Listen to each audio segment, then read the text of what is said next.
Hey, hey, hey, happy Monday. Come on in, pull up a chair. The Gaming Gang Dispatch is in the air.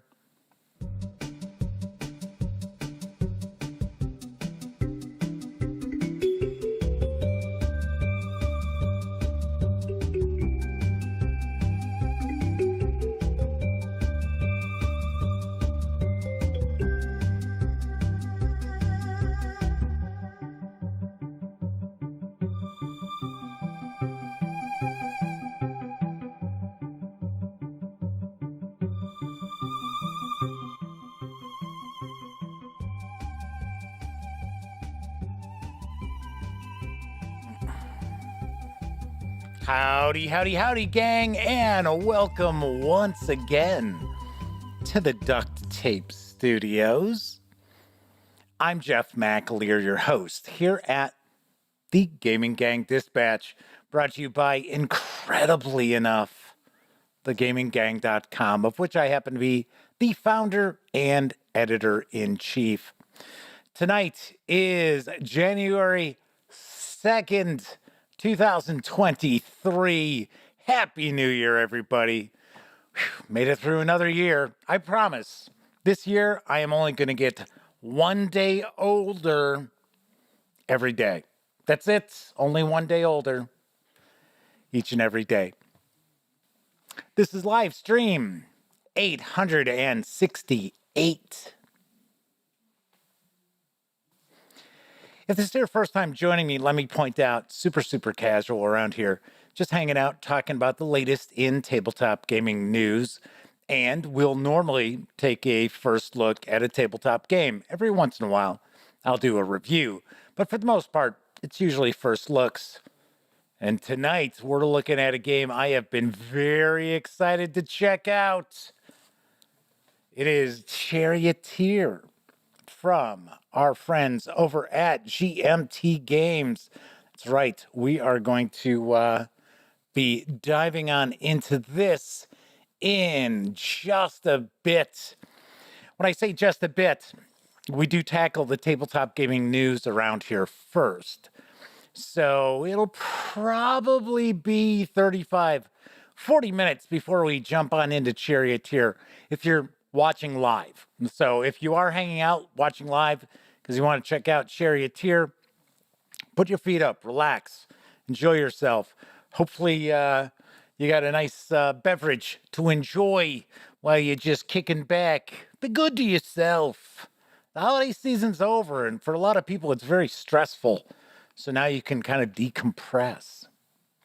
Of course, if you happen to catch this stream 30 minutes or more after it's ended, well, then you can actually jump past the tabletop gaming news if you would like. Got cool news, but just got to point out, I'm checking out something. Hopefully there's no issue with like choppy video. I don't know. Fingers crossed. Anyway, I was going to say, if you are watching this stream 30 minutes more after it ends, you can jump ahead. So there will be timestamps that are located in the show notes and, above the comment section. And depending on what device you happen to be watching this on, they might be right there in the timeline of the video too. So you can just jump right ahead if you would like. Of course, when you're not watching videos on the Gaming Gang channel, be sure to visit thegaminggang.com for all the latest in tabletop gaming news, reviews, and a whole lot more that you will not find here on the YouTube channel. You know the drill. Get your geek on at thegaminggang.com.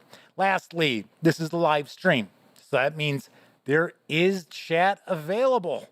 It's not on screen. It's one of the ways that I keep some of the more unusual commenters at bay. And you must be a subscriber to the channel for at least 48 hours before you can take part in chat. Yet another way I keep some of the more unusual commenters at bay. But if you want to say howdy, hey, you got a question, a comment, by all means, chime in and I will respond.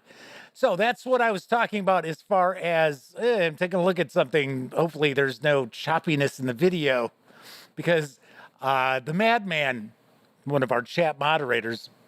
In fact, he's the Motor City madman. Had asked, hey, is the video choppy? Is everybody else's video choppy?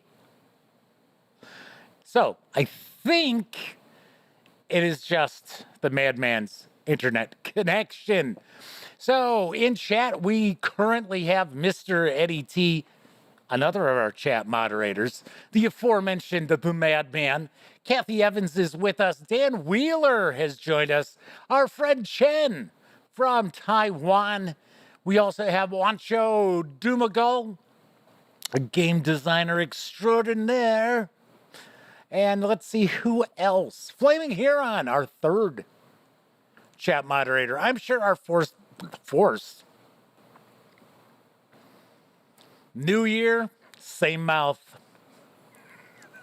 I'm sure our fourth moderator. I'm sure our fourth chat moderator, Sarah D, is probably floating around as well. Simeon's here with us. Vag Moore, who I believe is new. I do not believe we have seen Vagan Moore before. I'm sure I'm not even pronouncing that correctly. So they mentioned they're getting some lag. So hopefully the audio is in sync. Don't know. I'm doing something a little different with the audio lately. So fingers crossed it is in sync. Because of course, I did not check before I started streaming. So it would serve me right. If it was out of sync, yeah, I always check. So essentially what I'm doing, I'm actually using Adobe Audition. So that's why you may notice, in fact, I started using it prior to Christmas. In fact, the week before Christmas. So you may notice that the audio sounds a little bit different, hopefully better. Better than it had. Mr. AT says they're not having any problems with the stream or the audio, and Flaming Heron says audio's on point. Sweet. Coco B's with us too. We got a good chat. Off and rocking. So I'm gonna oh, okay. So it's Van Moore. I can barely speak English. You heard me I mispronounced the word fourth. For God's sake. And you people expect me to get names correct?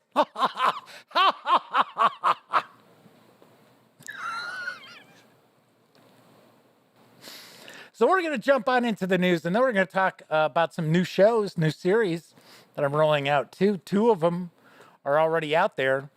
One of them looks like people are digging the first episode of, but we'll get into that in just a bit. Later this month is going to see the release of Gacha. Oh, wait a second. Why did I suddenly jump to that? Hold on. I was doing some stuff for these new series, and I moved some things around. So hold on a sec. I moved this where it so it's actually out of place. Now it is in the correct location. Anyway, so hey, look, it's the overhead camera. Hi, everybody. Arriving later this month from 25th Century Games is Gacha. Gosh, gee whiz. Gacha, here's what I know. You put a coin in the machine and crank the handle, but you can't predict which gacha you will get. These gachas will be used to collect set rewards for points and sometimes bonus tokens. You win by obtaining the most points. On your turn in gacha, you either draw 2 gacha cards or trade gacha cards for a set reward card, which counts as points while also being half of a ticket. As soon as you have 2 ticket halves, you draw a bonus token. When the last bonus token has been taken, or when the set reward pile is empty, the game ends. Whoever's got the most collection bonus and gacha points Is it going to be the winner chicken dinner? Gacha is a card collection game in which you feel the thrill of Japanese toy dispensers. Features a cute anime style, and it's easy to learn and play. Gacha is for 2 to 6 players, ages 7 and up. Plays in around 20 minutes.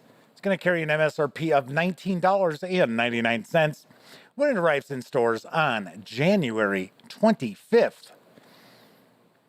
This looks like a cute game.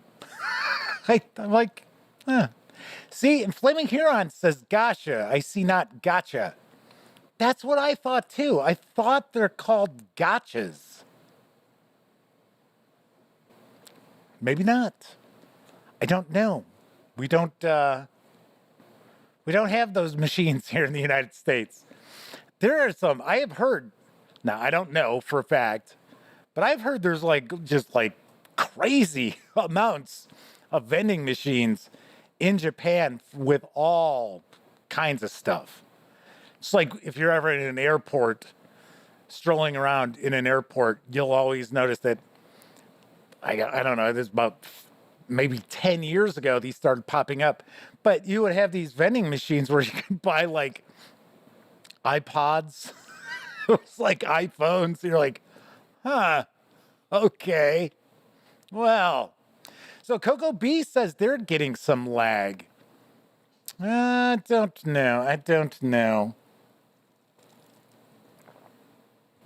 Let me take a quick peek. Let's see if we're dropping any frames.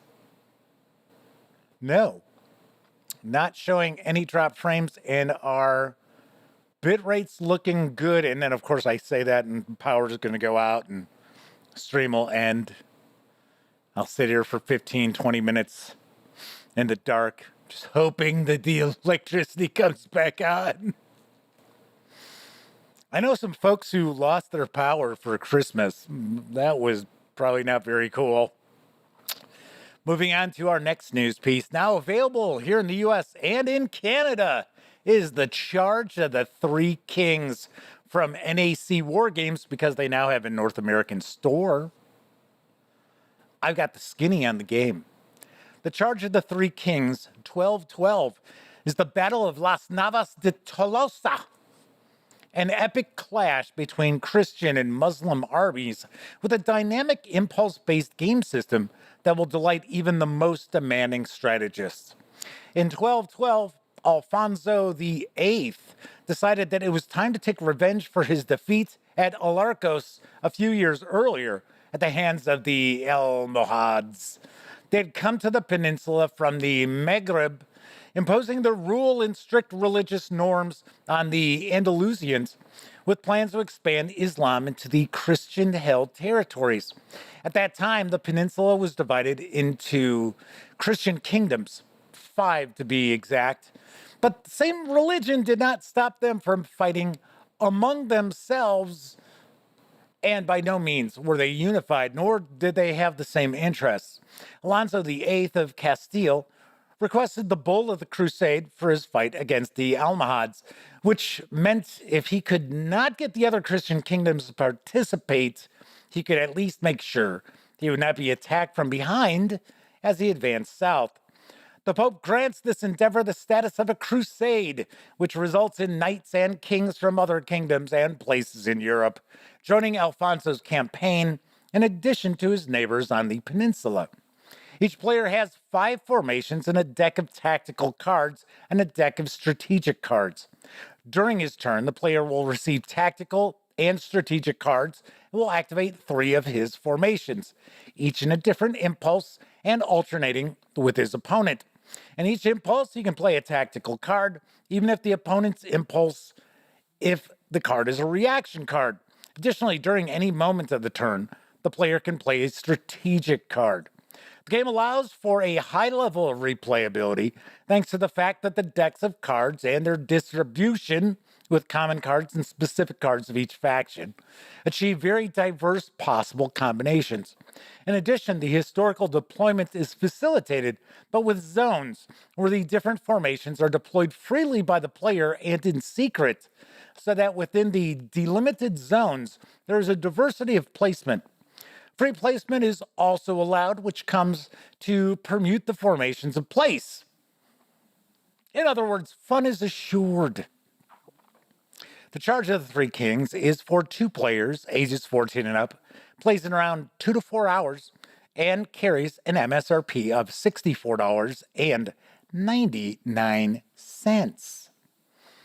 So if memory serves me right, this takes place during the Reconquista, I should say Spanish Reconquista period. And in fact, I think this battle is considered part of it. So there you go. So Madman says they dropped out and came back in to the stream, and now everything looks fine and sounds okay. All right. Cool beans. 245 Trioxins joined us in chat. I think I've said hello to everybody so far. Van had pointed out they are a longtime watcher, first-time commenter. What is it? What is the phrase? Long-time listener, first-time caller? Long-time listener, first-time caller, but I just want to call in because I completely disagree with you on this. Let's talk about some role-playing game news. This actually looks pretty cool, I should point out before I move on. And I believe I'm going to get a chance to take a look at this. So NAC Wargames, as I mentioned, they now have a North American store. So I think they currently have three war games that are out. Gotta admit, I love the artwork on the box cover. That's pretty sweet. It's very nice. So anyway, so stay tuned. We shall be getting an opportunity to take a peek at that. Actually, I got a huge box from I got 2 huge boxes, I should say, from GMT Games. I was like, holy cow. So we'll be having War Game Wednesdays, folks. We sure will. Wancho says that I'm correct that it was during the Spanish Reconquista. It was about the breaking point against the Muslims. Christian kings and the Pope brought many troops, including mesnads of military orders from Central Europe, and it was a great battle. Yeah, I thought this was kind of the battle that was, what we say, nail in the coffin for the Muslim forces. Once again, I'm not like really well versed in this period. Really, the only reason I know about it is from Europa Universalis 4, because I played the Spanish. All right, let's talk about some role-playing game news, because right now you can score some big savings on Robert J. Schwalb's Shadow of the Demon Lord. Yes, that's right. It's the focus of a bundle of holding, which is getting ready to wrap up. Here's the deets on the deal. Hero! Through unholy rites, we've resurrected for a third time our May 2017 Shadow of the Demon Lord bundle, featuring Shadow of the Demon Lord, obviously enough, Robert J. Schwalb's tabletop fantasy role-playing game of grim heroism against a cosmic destroyer. In this fast-playing, low-prep RPG, desperate heroes battle strange magic, unhinged cultists, and roaming mobs of undead. Well, humanity's last great empire slides toward oblivion. If you love Warhammer Fantasy Roleplay, the Ravenloft and Midnight settings, Joe Abercrombie's The First Law novels, big thumbs up on those, or heavy metal music, get this revived collection of DRM-free PDFs and confront the void that hungers. Or, as star designer Kenneth Haidt describes it, pure, spiky, caustic, red-hot, squirming, deliquescing, rugose, gonna bite your fingers off, horned, fetid, monstrous evil. For just $9.95, you get all 5 titles in this revived offers starter collection, which have a retail value of $42, as DRM-free PDFs, including the complete 278-page Shadow of the Demon Lord core book, The Demon Lord's Companion, The Uncertain Fate, Sourcebook of Divine Magic, and the fine introductory adventure, Dark Deeds in Last Hope. And the Demon Lord screen gives you all the charts you need. If you pay more than the current threshold price of $21.21, you'll level up and also get this Revival's entire bonus collection, with 6 more delicious gobbets of evil worth an additional $55. What's in these source books? Well, the titles speak for themselves. Hunger in the Void, Tombs of the Desolation, A Glorious Death, Terrible Beauty, and Exquisite Agony. Plus, Tales of the Demon Lord is a collection of 11 low-prep adventures across the Northern Reach. These savings only run through January 4th.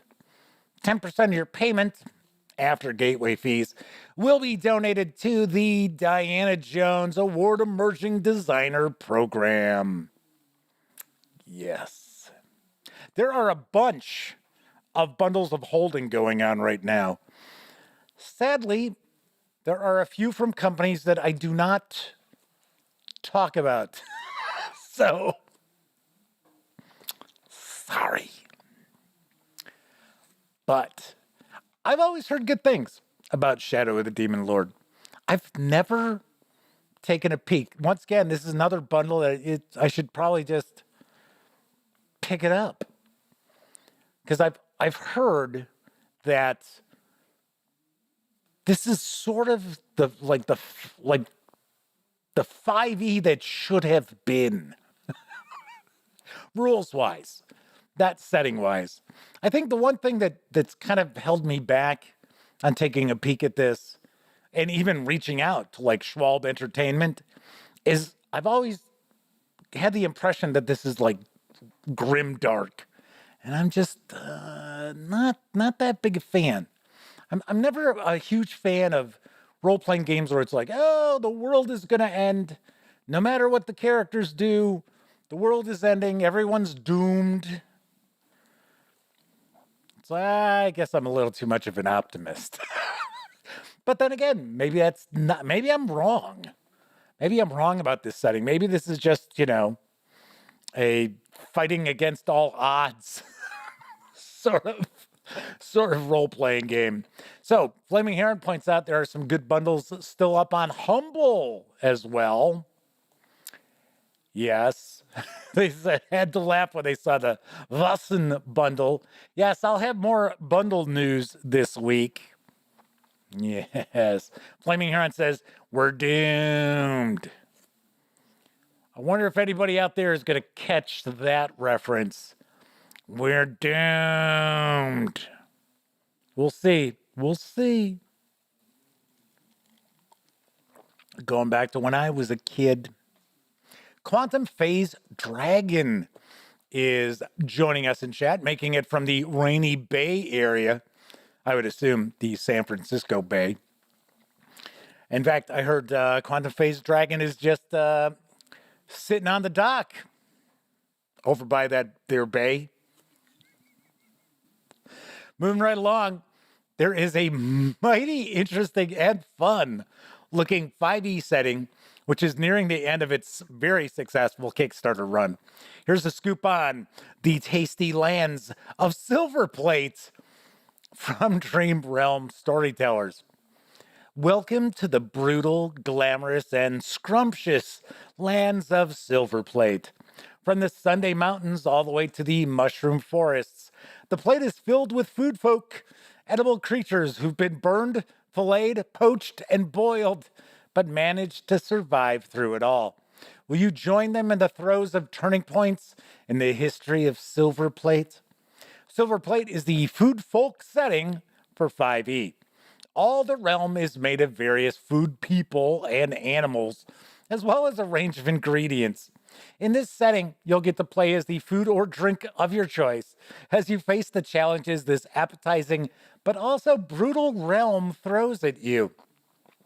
With an unending combination of player options, Players will find ample opportunity to explore the most memorable and fun characters to become heroes in these fantastic lands, or get eaten trying.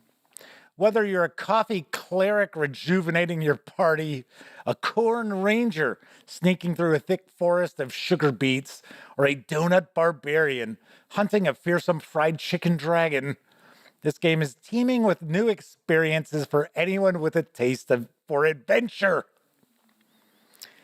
The Tasty Lands of Silverplate is a campaign setting of 250 pages, well, more than, I believe, now with stretch goals, featuring customizable edible player races, nightmarish monsters, an arsenal of kitchenware, magic never before tasted, unforgettable NPCs, and thematically pleasing conditions, such as overcooked and burnt, to name just a few new game mechanics. Book includes 60 well-designed monsters, such as the Raging Marshmallow or the Cheddar Ooze, with salivary illustrations.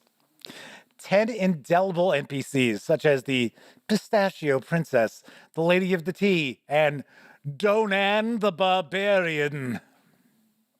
12 archetypes, such as the Rejuvenation Domain, the Oath of Taste, the Path of Sugar Rush, the Vegetable Guerrilla Conclave, and the School of Ingredients. Thematic feats and backgrounds, such as Leftover and Pickled. I'm assuming Pickled is bad. Delectable new mechanics, such as those new conditions, burnt and tasteless, to spice up adventures. Ha ha, pun intended. A well-balanced race creation system that allows for unlimited combinations. 5 pre-made races or fast food. A vast and detailed geography full of big cities, an unusual wilderness, and unique landmarks. Over 30 beautifully illustrated magic items and much, much more, which have been unlocked with the various stretch goals that this has hit. Now, there is a Kickstarter video, so we can take a peek.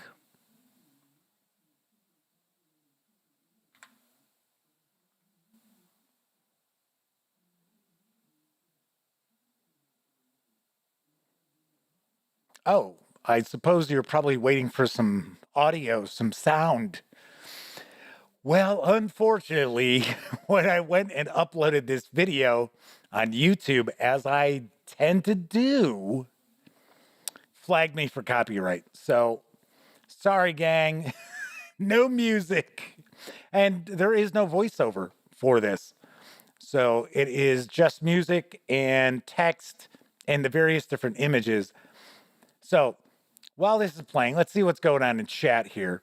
Joseph Quam is with us. Welcome aboard, Joseph. He's throwing out some quips here. So he says, I wonder if the gameplay is a piece of cake in silver plates. Man says that they've been thinking of backing this because it looks like it could be fun. Simeon said the food theme just confuses them. You know, I can see where you're coming from with that. And Mr. ADT says they want to be the donut barbarian. Joseph says, I do not know whether I'd ever get my fill of it. Madman's asking if clamshells provide additional armor class. Simeon does point out, well, this is certainly not grimdark. I don't know. They do mention that this is like a brutal setting. So, I don't know. Joseph pointed out that it might get stale after a few sessions. And it's making everybody hungry, too. So Kathy Evans is with us in chat, says, looks like so much fun. Hang on, wait, I didn't say that right. It looks like so much fun. Homino is with us in chat, pointing out Silverplate looks more fun than 5e Dragonlance or Spelljammer. Yeah, well, don't know if I could disagree with that. Joseph also points out, hey, imagine how much fun this would be if you can grant experience points for puns in this game. Yes, awfully punny. But yeah, this artwork is really cool. I definitely dig it. And once again, this is from Realm Storytellers. And this project is actually over 1,000% funded. You can reserve copies of The Tasty Lands of Silverplate, as well as Blight of the Green Witch and other adventures. You can get these digitally for a pledge of approximately $30 because memory serves correctly, I think they're in the UK. You can grab the physical books, which will include PDFs as well as other goodies, including a Game Master screen, I seem to recall. You can get that for a pledge of approximately $100, but you've only got until January 5th in order to jump on board. So there. I'm with pretty much everybody in chat. Although Simeon said this is just confusing them. And yes, I could see where you're coming from. Because it's like, it's bad enough you got to put yourself in the shoes of, okay, so I'm this half-elf barbarian. Okay, all right. And we've got this adventure going on. Now it's like, okay, so I'm this coffee cup cleric.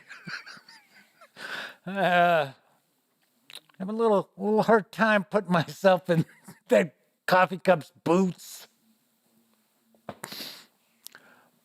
But this is pulled in, I think it's past like $120,000.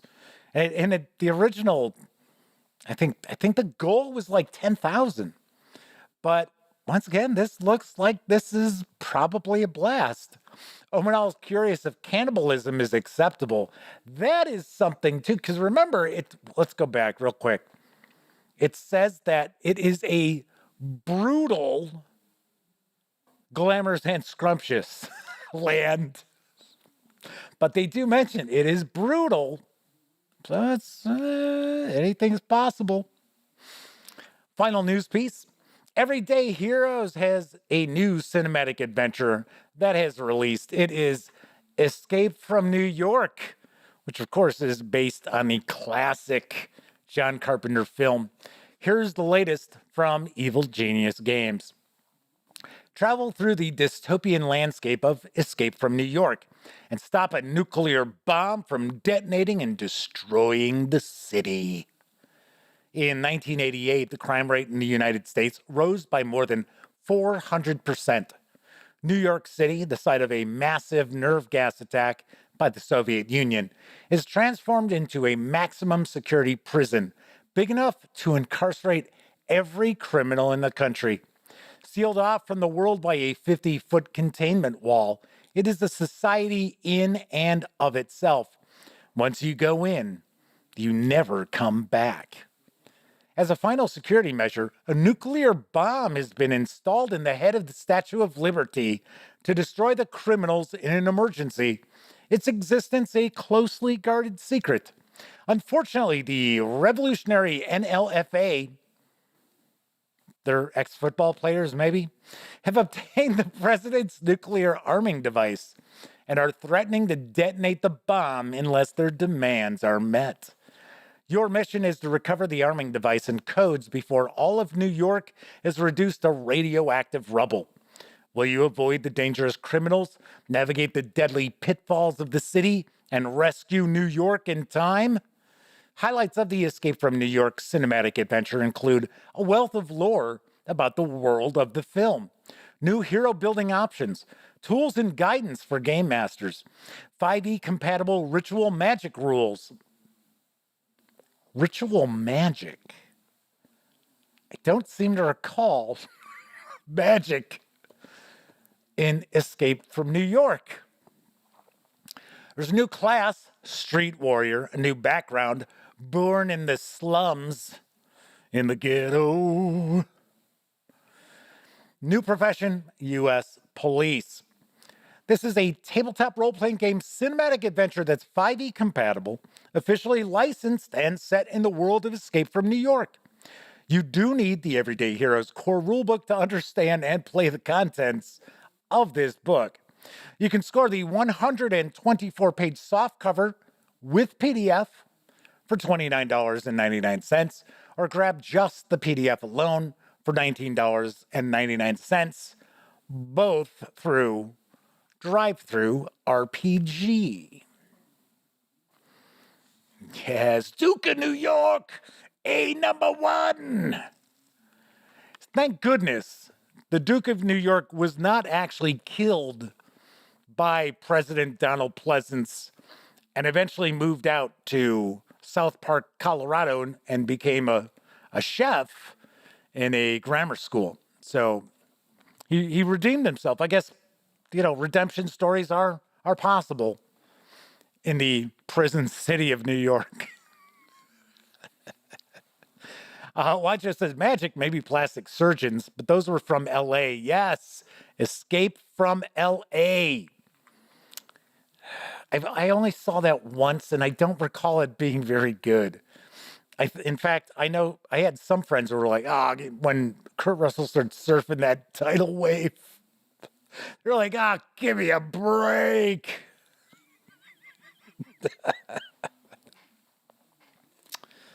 All right, so that is the news for tonight. Of course, I was just talking about Drive-Thru RPG. Don't forget, the Gaming Gang, thus the Dispatch, is affiliated with the One Bookshelf sites. So if you are going to visit Drive-Thru RPG, be sure to stop by thegaminggang.com first, click on one of our banner ads. That way, if you happen to make a purchase, I get a small portion of that sale. And all those nickels, dimes, and quarters really do add up and help keep thegaminggang.com around. Also, if you like this video, if you dig the channel, if you find thegaminggang.com to be a valuable resource, hell, if you just like what we do, you can always stop by paypal.me/thegaminggang and making a small donation. And thank you to everyone out there who uses the banner ads, as well as stop by paypal.me. It is truly, truly appreciated. Thank you very kindly. So Coco B says, I quote that movie all the time, especially when cops ask if I'm a cop. Interestingly enough, when I was younger, and not that long ago, I was in my 30s, everybody thought I was a cop. Everywhere I'd go, I actually was on the street, and I would have people come up to me, and they'd be like, officer, and I'd be like, what? And I just, dressed like a person, just, I'm not in any uniform or anything. I was like, what the hell? I'll never forget, I was at a bar one time, and a woman sat down next to me, and she just looks at me and she says, you're a cop. I know it. I'm like, no, I'm not a cop. She's like, oh, yeah, you are. You're a cop. And I said, I'm telling you right now, I am not a cop. She's like, you're sure? And I said, yeah. And she said, do you know where I could get some Coke? So I looked at her, I said, I'm a cop. And she's like, oh. I'm like, no, I'm not a cop. And no, I don't know where you can get some Coke around here. Yes. Anyway, so Happy New Year, everybody. So it is a brand new year. Rolled out 2 of our new shows. So you may have caught them. One of them actually was before Christmas. If I remember correctly, I think I released it before Christmas. And that was the Paizo preview.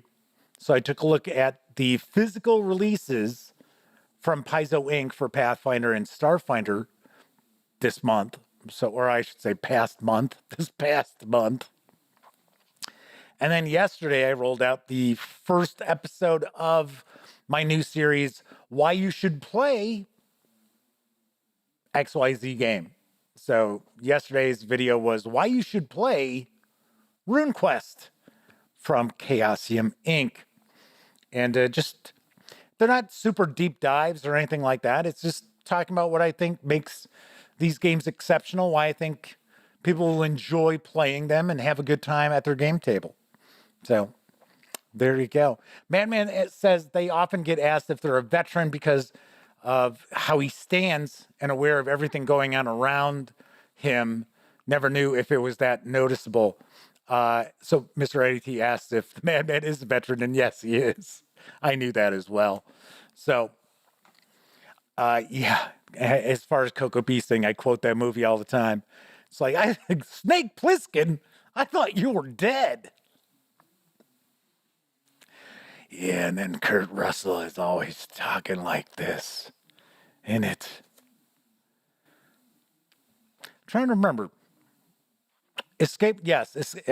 I'm 95% positive Escape from New York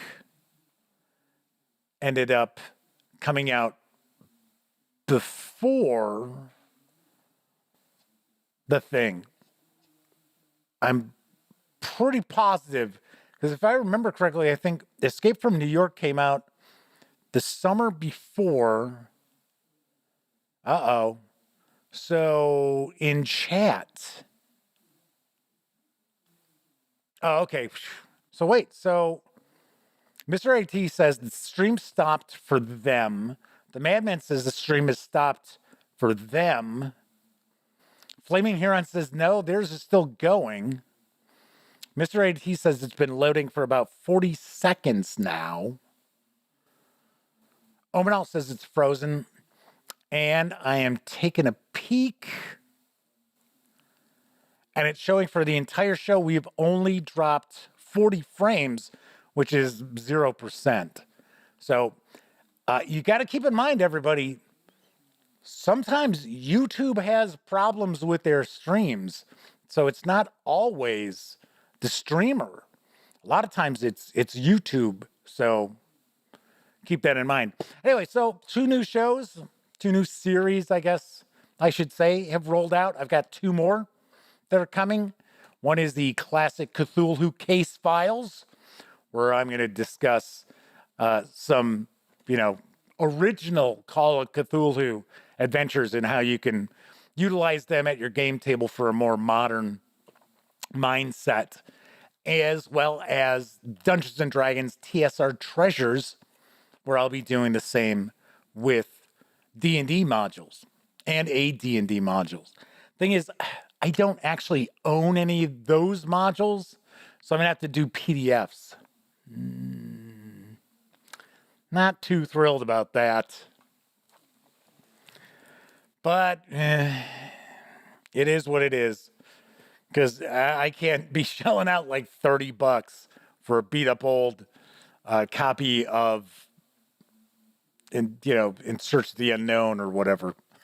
So, Simeon says there's lots of buffering going on there. Oh, YouTube. What can I tell you? All righty. So, we are going to be jumping on in. Hopefully the stream doesn't just drop, doesn't just end. But we're going to be jumping on into Charioteer from GMT Games in just a few moments. But first, I think it's time for a brief intermission.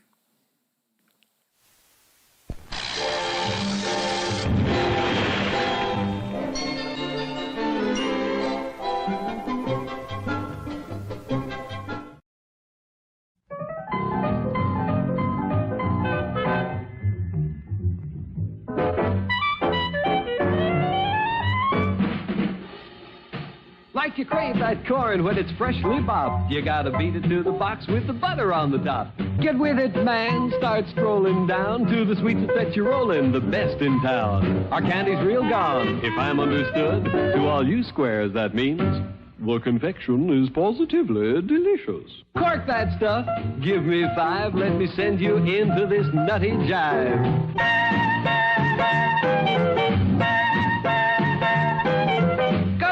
Go, it ain't very far. Shake it on down to this cool snack bar.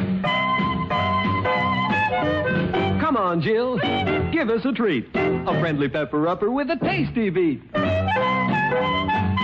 Drink Dr. Pepper, Dr. Pepper, 'cause it never lets you down. Frosty, man, frosty.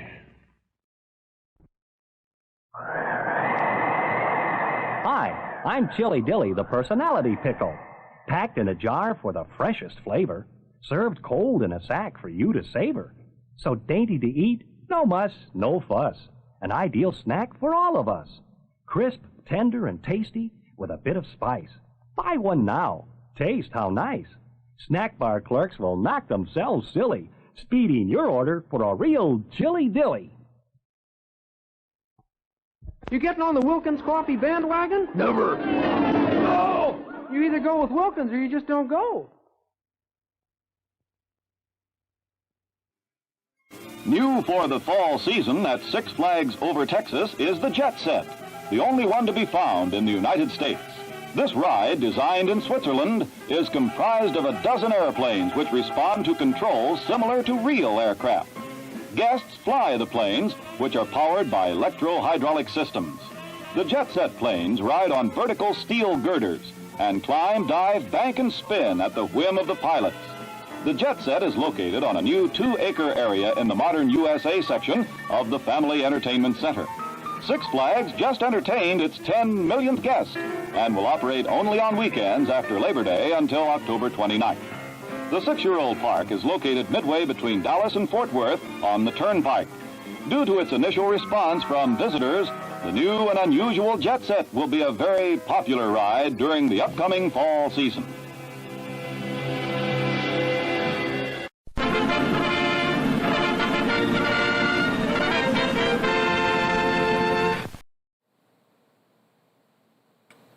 Come and ride the lamest ride at Six Flags Over Texas. It's like we're going to devote a minute to this ride. It's so funny looking back at like Disneyland in the 60s, just how lame all that stuff was. Oh, look, there's bumper cars at Disney World. Okie doke.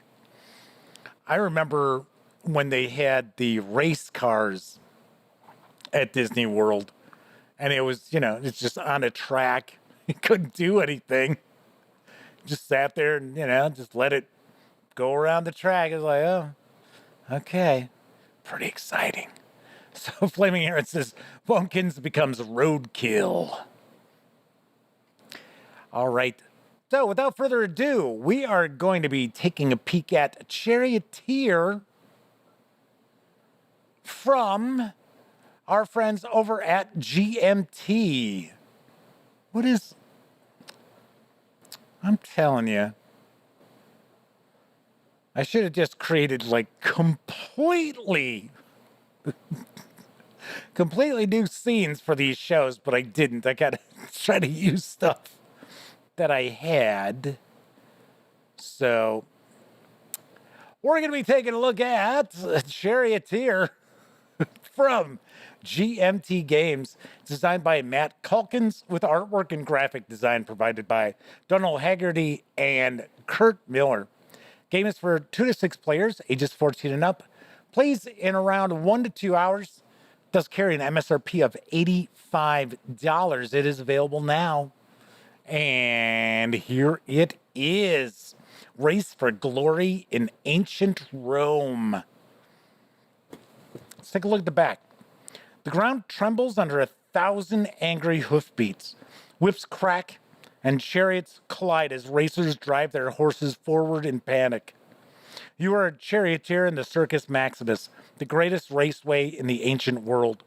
300,000 fans are on their feet as you turn the final corner.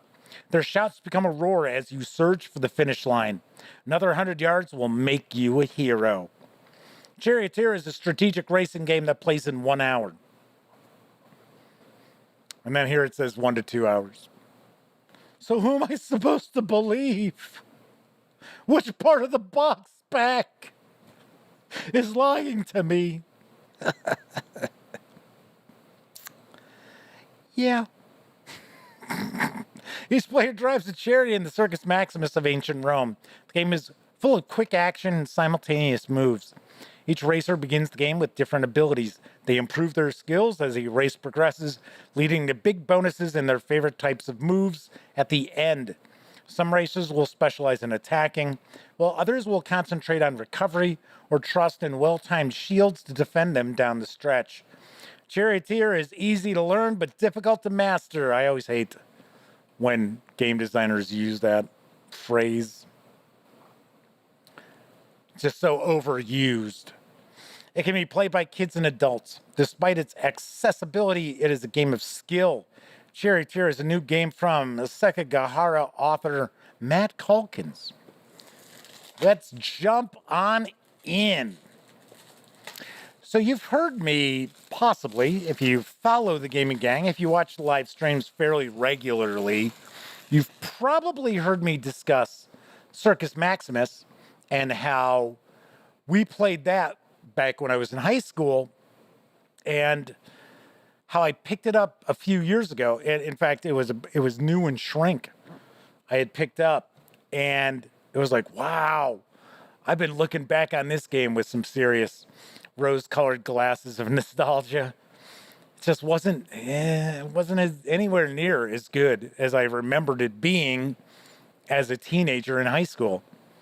And my friend Scott Weigel, who once in a while pops in to chat and hangs out, he owned it. It was his copy that we played. And he also had, I think it was a couple of issues of The General, which was the house organ for Avalon Hill. And that had some additional rules and that optional rules that we used. Now, I remember it wasn't too long ago when Victory Point Games was still publishing new games. They came out with Chariots of Rome, which was pretty good, but they threw in the Roman gods. And it was like you could have the favor of the gods and stuff. And I was like, come on, really? Seriously? The game was going so good until you threw that in. So I will mention, not a lot of rules here. So we've got our setup. So we have fan tokens that go in a draw bag. We have player tokens. We have a primary deck, which goes in the center of the board. Looks like we've got chariot tokens as well. So in a turn, you select moves, move chariots and collect rewards, check for the end of the lap or the game, and set up the next turn. So you've got move cards, which if I remember right, I think you have to create a matching set. Zorak Zoran 1 has joined us in chat. Good to see you, Double Z1. So we've got our different symbols here. So let's see. Are we going to get an explanation of what each of these... Because one's like a flame. One is a bit of a cross. This, of course, no doubt is used in turns when you're making a turn. So we've got... It says count movement, total movement like this. Play your cards. You get a token. Skill.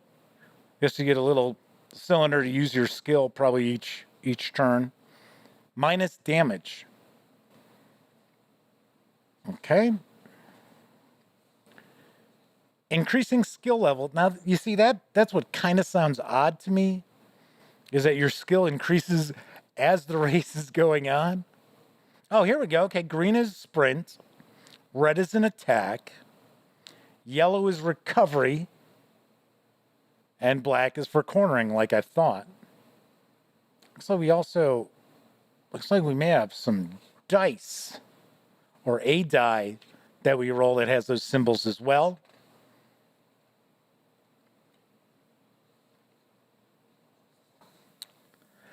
There's a PC game that I had played quite a bit of.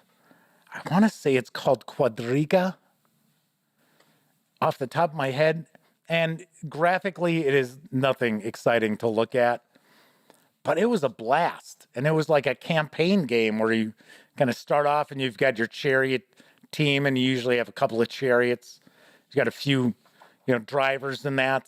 And chariots get destroyed and, drivers get killed. And it was actually a lot of fun. Very, very cool. And had a lot of, flavor, even though, like I said, graphically, it was sort of like, Right, so those are the rules. We've got really, this is our setup, and then we got designer notes, so all of like 8 pages of rules. So that is that. Then we've got a big board, which we are not going to get all of this in one shot. Oh, it's actually 2 halves. It's that big. So it looks like we've got our crowd. Got the crowd down here. Probably the crowd's all around this. So this is 1 half. So we've got the track going around this way. Looks like this is our lap marker here. Deck of cards go here, I think. Here's our starting square. That's the first half. This is the second half, and we got our finish line as well. So it looks as if. So we got a crowd. We have 2 crowd cards. Huh, that's kind of cool. There's our Emperor die.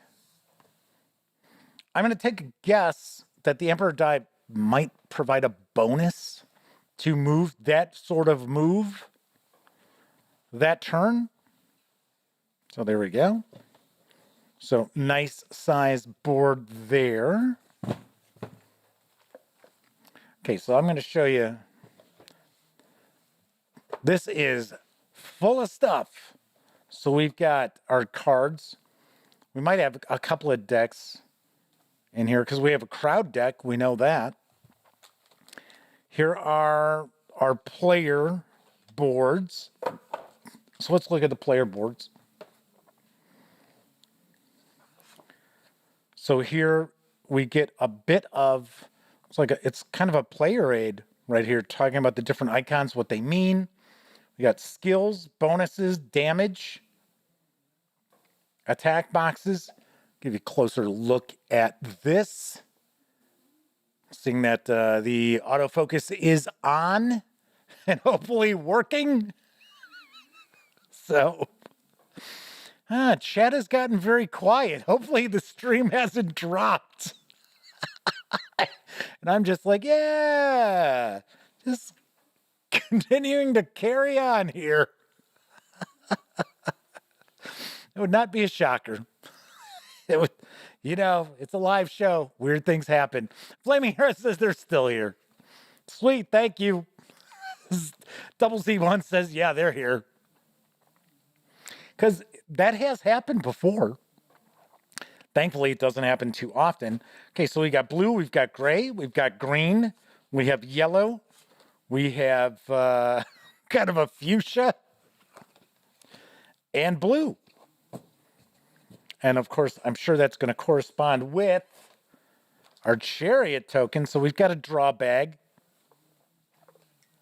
So just standard draw bag there. Oh, we've got tiles. Here's our Emperor die.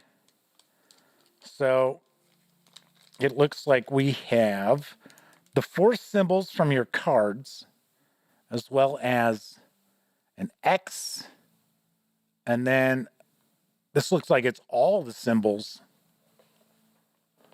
Let's move that, see if that usually helps the autofocus here.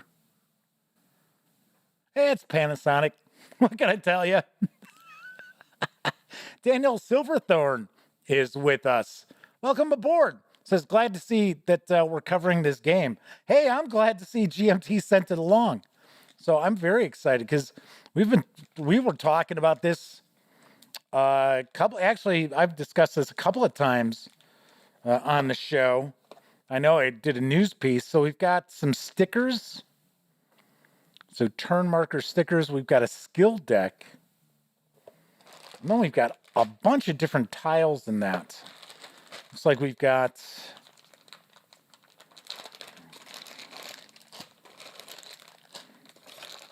So we've got cylinders. And we've got cubes. And then we have more tiles. And I know one set of these are crowd tiles, because I think they go into that draw bag. So we have some just blue cubes. So Chen says they're just concentrating on the unboxing. That's why chat is so quiet.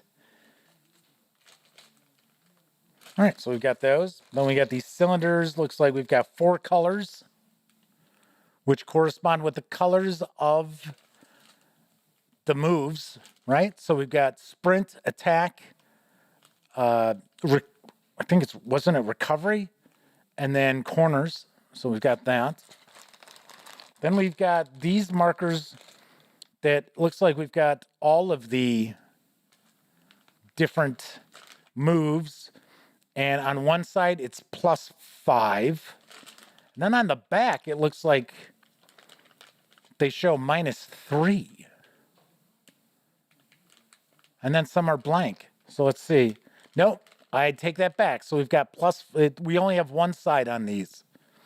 So it looks like we've got different moves with +5. Yep, because we got sprint, attack, recovery, corners. And then we've got other tokens with negative modifiers on them. Like so. Okay, then we've got more tiles. So we've got like a whip to attack. We've got these two. We've got an exclamation point. So we've got red and black. So as we can see, there's a whip there in red and then a whip there in black. And these also have some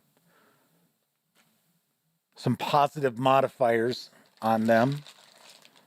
Then it looks like we've got more. And they look like they're color-coded to the moves as well. Interesting. Very, very interesting. And then we've got our chariots. So let's take a peek to see what they look like. So these are not quadrigas. If I remember correctly, I think quadriga has 4. I think it had 4 horses and a driver and then a rider. It's been a while since I played that. That's kind of cool. So Coco B says they're cleaning the house by listening in. So Double Z1 asks the price on this game. Have I mentioned it? Yes, I did mention it. So I'm not going to mention it again. So you're just going to have to watch this whole video from the beginning to find out what the price of this game is. Or you could just go to GMTgames.com. It is $85. So I think this block here probably takes those 2 stickers that we saw, maybe on each side. Okay, so lastly, we've got a couple of decks of cards. And as you can see, one of these decks is far larger than the other deck. So these are skills on here. There might be more than that, because I think each of the players is going to get a card for their driver, for their skills. Coco B says, Alexa, put away the Christmas decorations. Didn't work. Yes, I set up my dad's Alexa finally. I bought him one last Christmas for his bedroom, and he didn't bother using it. And then he was asking about it. He's like, oh, I really hate how I have to get out of bed and turn out the light. And I'm Like, I gave you a dot. You can use the dot. So, but he just has a hard time remembering the damn thing's name. So he calls it Alexia, Lexus. It's like, I'm telling you, Dad, it's not going to work unless you get the name right. So this looks like this is all the like moves that you're going to draw, like so many cards each turn. So kind of show you what these look like. So as I mentioned, I think what you need to do is you need to match up sets. Now, I could be absolutely wrong, but I thought you match up sets. And that's what you get. So, say for an example here, I think you're looking at, you read them across like this. So it'd be 5 attack and 6 sprint. 6 sprint, 4 corner. I think. I'm not positive, right? We just cracked this thing open. But I thought I had kind of heard or stumbled across something along those lines. Or maybe I just glanced at something in the rule book, and that's why it's popping in my head. All right, so these are all these cards, and there are probably, easily more than 2 decks worth. I would say there's probably anywhere from like, say, 120 to 150 in this deck. So then we've got this here. We already know we kind of have a player aid with our chariot cards. So we're not going to see that, I wouldn't think. So here are skills. Oh, they're all skills. Yes, they are. They're all skills. Okay. So it's like, for a second, I'm like, what, they're all the same? It's like, what's going on here? I would take a guess they go in order.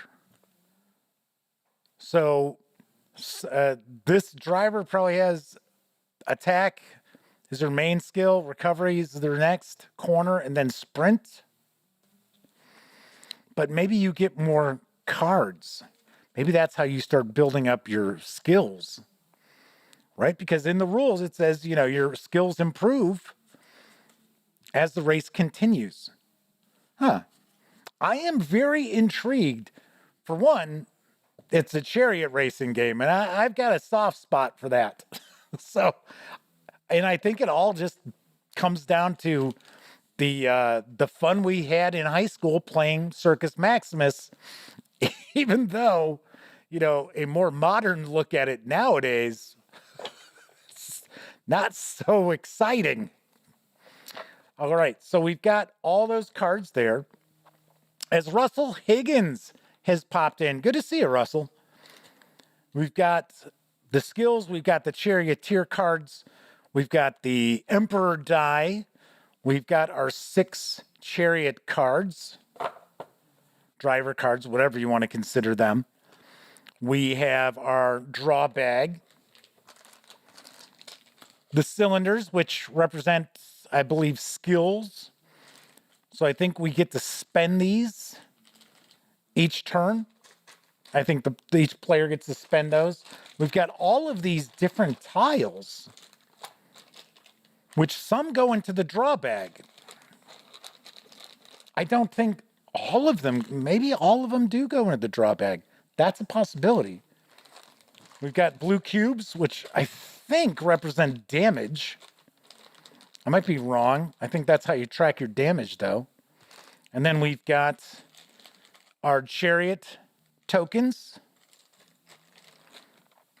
our two-sided mounted board, I shouldn't say two-sided, two-part mounted board, as well as, I'm going to put these in here like that, and our rules.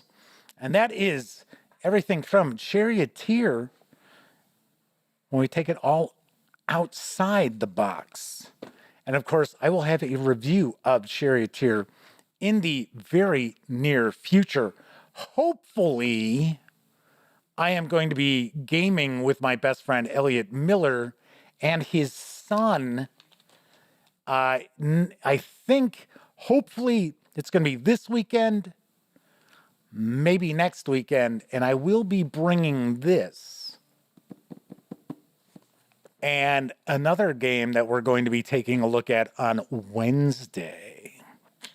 So there's a discussion about asking if Cocoa Bee leaves their holiday decorations up through New Year's. We do. I always have. I had a friend, a buddy of mine, he was Italian, and he left. Now, he used to say, oh, well, you know, Italians, we leave our Christmas decorations up until, I think it was like February, some feast day. And I was like, what? And it was sort of like, I don't know. Like, because I remember one year, I think it was June, and his Christmas decorations in his apartment, not, you know, he lived in an apartment building, so he didn't have any outside. But it was like, So Russell points out to be able to channel your inner Ben-Hur. Yes, the original Ben-Hur with Charlton Heston, not that awful remake they made. Anyway, so Flaming Heron says maybe they're the exception. They take theirs down during the week after Christmas, the week between Christmas and New Year's. Huh. Yeah, most people I know, they leave it up through New Year's. In fact, our lights are still outside. But then again, it had been, relatively cold here. All righty. So that is our peek at Charioteer. Once again, it is from GMT Games. It is available now. It's for 2 to 6 players, ages 14 and up. Looks very low complexity. Looks like it's very easy to jump on into. Plays in about an hour or 1 to 2 hours. The box is up in the air on that. And you can get it for $85. That's its MSRP. So as I always mention when we talk about GMT games, if you have any interest in this game, do not wait to pick it up, because GMT does not make these huge print runs. And once a game goes out of print and you have to look for it on the secondary market, it can not only be a pain, but it can be a pretty pricey pain as well. So try to keep that in mind. I should also mention, I am trying to keep my voice at a normal level for some reason.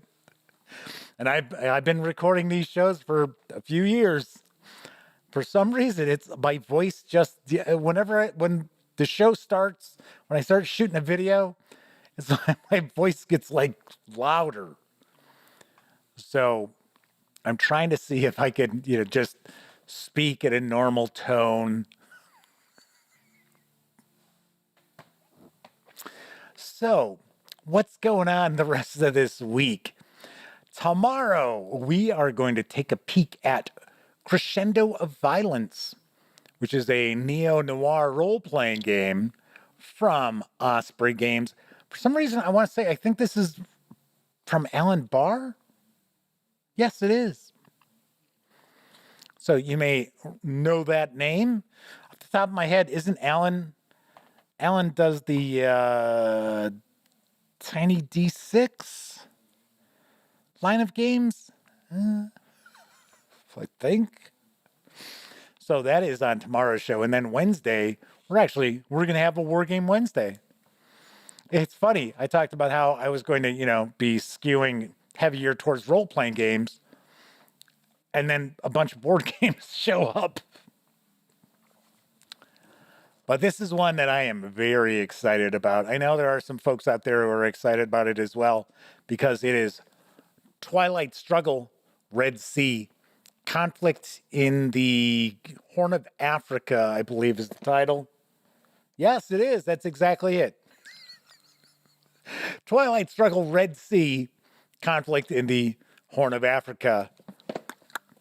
So this is supposed to be kind of a, like a standalone offshoot Twilight Struggle game that you can complete in about an hour to 90 minutes. So it's part of the GMT like lunchtime series. So yes, very, very excited about that. So that's what's cooking for the rest of this week. And of course, I'm always, things come and go. Mainly they come. So we'll see what's happening. There's some things that are supposed to be in transit right now that I'm very curious about. We'll probably be looking at next week. I shouldn't say probably. We will be looking at Imperial Zoo from Cubicle 7 Entertainment for Warhammer Fantasy Roleplay. So I know we've got that coming. I believe I'm going to take a peek at another Cobalt Press. I think it's Layers 3 we're going to take a look at. So lots of goodies on the horizon, as well as those new series that I'm rolling out. So those new series are probably going to be out on Sundays. Although the Paizo preview, it's all going to depend on when it arrives. What I'm going to try to do is try to shoot those the day or the day after they actually show up. So that way, get that out there, because I believe that Paizo Inc. sends those out. I receive them before they're out in stores.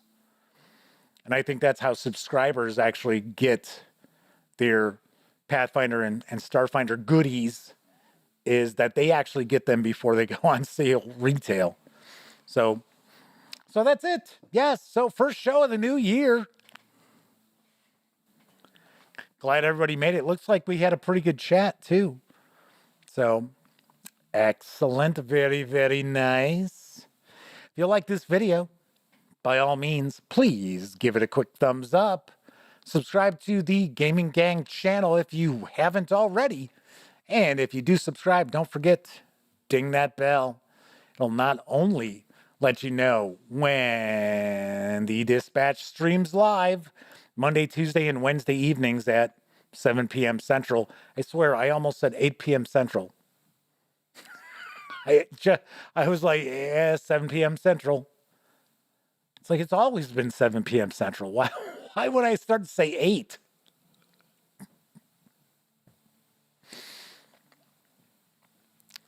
I'm losing it. Doug Roberts is with us. Good to see you, Doug. Thanks for swinging on in.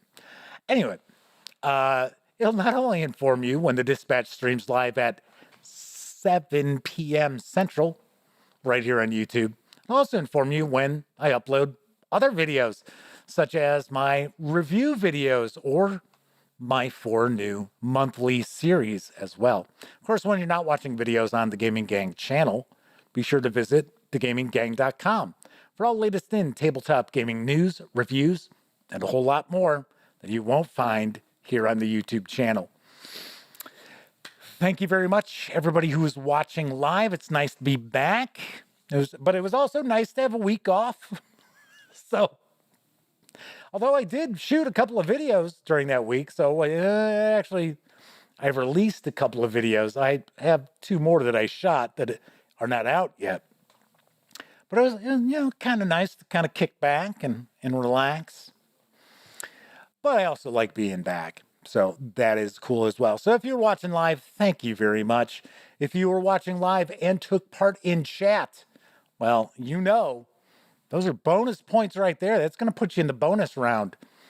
What that bonus round consists of, I don't know. But you're going to get in it. But then again, I know a lot of people out there, they don't have an opportunity to watch live. Doesn't matter if you're watching live or on Memorex. I definitely appreciate each and every one of you taking time out of your busy life to watch any of the videos here on the Gaming Gang channel. Happy New Year, everyone. I certainly hope that all of you out there have a profitable, peaceful new year. Really, really do. It's, hopefully we start seeing COVID going away a little more. Anyway, regardless, Happy New Year, everybody. And of course, I also certainly hope each and every one of you gets to enjoy plenty of great gaming with your gang.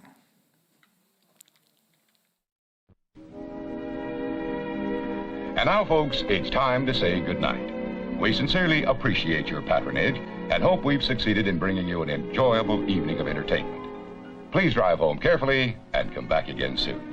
Good night.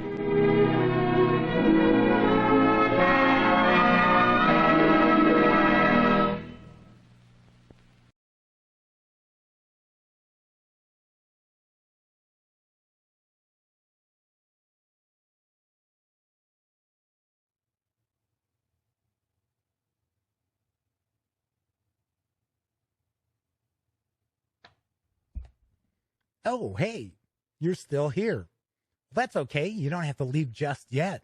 In fact, why don't you subscribe to the Gaming Gang channel right here, or take a peek at the latest live stream, or even find out what YouTube recommends you check out from the channel.